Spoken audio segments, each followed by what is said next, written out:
Today I am going to talk about the most important verb in English. If you want to become fluent in English, then you should definitely learn the use of this verb get. Because when you don't know what verb should be used, you can use this verb get. This is suitable for any occasion. Now I am going to tell its form. Get. The second form is got. Third is got or gotten. Fourth is getting. And fifth is gets. Now let's come to its uses. Okay. Get.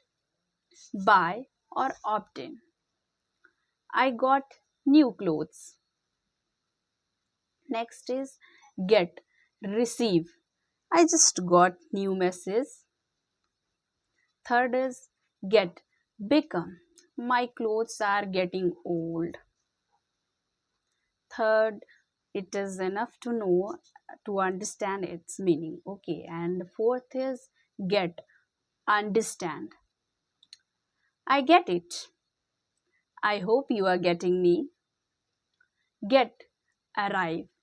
I need to get home early.